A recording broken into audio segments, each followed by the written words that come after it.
Ассалаумағалейкум армысыздар, құрметті қазақ елі. 16 наурыз 2025 жыл.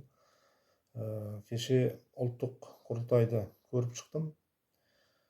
Онда көргенім Қазақстан президенті өзінің үндеуін, докладын жасады, және де оны тыңдап отырған сол парламент мәжіліс депутаттарын көрдім.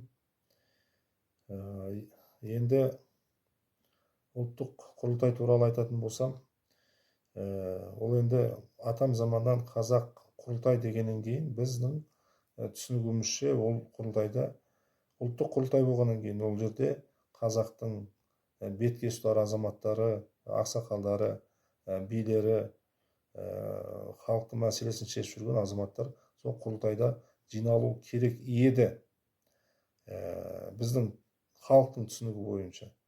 Ал енді бұл жерде сол парламентте болып отқан жиналыстың көрілісін біз көріп отырмыз.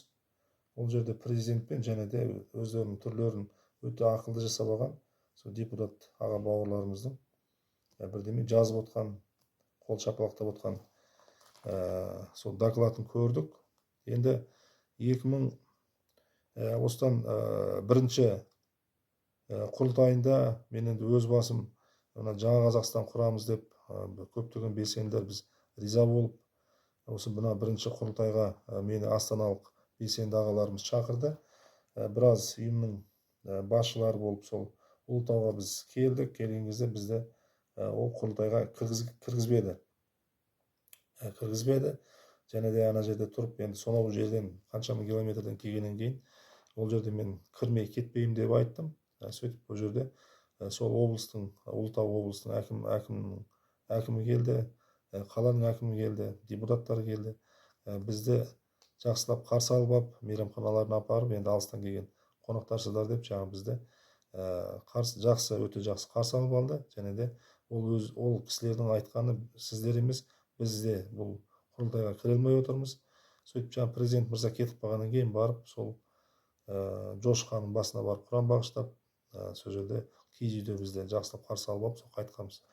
Одан кейін біз түсінгеніміз, ондай құрылтайға бізді халықтың ішінен шыққан азаматтарды қатыстырмайтынын түсіндік.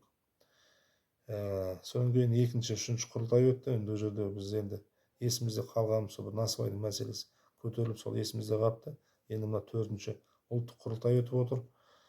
Енді құрметті президент Қасым-Жомарт ағай, сізге айтарым, егер де сіз жаңа Қазақстан құрғыңыз келсе, халықпен бірге болғыңыз келсе, мына құрылтай, ұлттық құрылтай деп егер де атайтын болсаңыздар, мына келесі құрылтайда халықтың ішінен шыққан азаматтарды шақыруыңызды мен сұрар едім. Билер басын, халықтың ішінен шыққан белсенді азаматтар барсын, халықтың мәселесін бірге отырып шешейік. Ал егер де өздеріңіз сол парламентте отырған азаматтар құрылтай жасайтын болсаңыздар, ол халықтың ақшасын шашпай-ақ, сол парламентте ана LED экранға ұлттық құрылтай деп жазып, сол ешқайда шықпай-ақ, сол елдің ақшасын шашпай-ақ, сол парламентте өткізе беріңіздер.